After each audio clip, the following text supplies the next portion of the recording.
Welcome to the short multimedia presentation on emotional freedom techniques. This presentation aims to explore the capacity of EFT to improve our emotional well-being.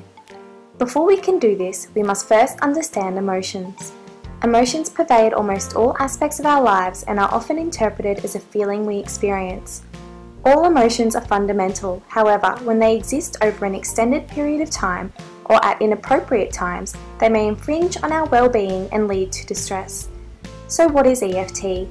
EFT is a treatment that aims to alleviate emotional distress by using both cognitive and somatic strategies. The cognitive element of EFT involves concentrating on a traumatic memory and voicing thoughts or feelings related to this event.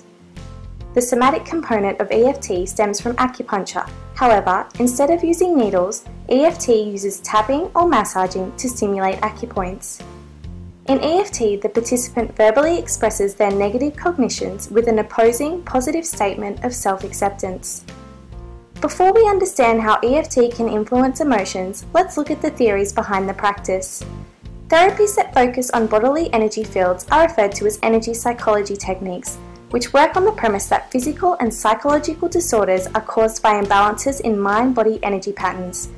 Energy psychology procedures have been applied in Eastern cultures for many years, but in Western societies they are a relatively new concept.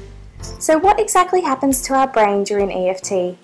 EFT uses imaginal exposure to bring forward a trigger or memory in the individual, which elicits an anxiety response and increased activity in the amygdala. Studies have found that stimulating acupressure points can reduce hyperarousal in the amygdala and lower the stress response. It has also been reported that tapping on acupoints during memory recall allows the brain to retrieve the memories without physiological arousal in the limbic area. During this process, the memories are rearranged and repackaged in the hippocampus. Afterwards, the individual is still able to recall and remember the events, however, the fear response is no longer associated with the stimulus. How can EFT be used to improve your life?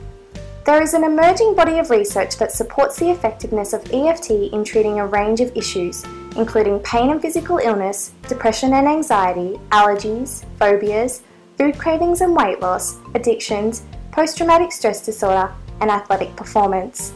So what is the verdict? Energy psychology principles cannot be explained with traditional psychological theories. However, they are becoming increasingly accepted around the world to improve health and well-being. Although in its early stages, the current level of evidence justifies further research, as there is potential for EFT to be an effective technique that improves the lives of those who use it. Hopefully this presentation has inspired you to give EFT a try and experience some of these benefits for yourself. Created using Fulton.